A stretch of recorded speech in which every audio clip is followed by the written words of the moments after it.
কারণ নির্বাচন ছাড়া তো আমি তো জনগণের একটা সরকার তৈরি করতে পারবো না, তাই না? কি ভাই আমার কথা বুঝতে পারছেন তো?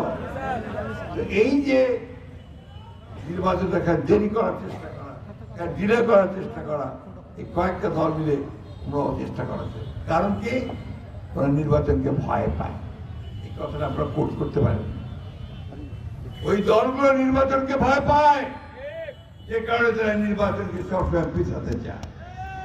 আমাদের কথা খুব পরিষ্কার, তাই কি করবার করো, নির্বাচনটা ওই ফেব্রুয়ারি মাসের বাইরে আর 1 ইঞ্চি গেলে, 1 দিনও গেলে জনগণ তা মেনে নেবে না। পরিষ্কার কথা, নির্বাচন আমরা 26-এর ফেব্রুয়ারি মাসের মধ্যে চাই, অন্যথায় এই দেশের মানুষ সেটা মানবে না।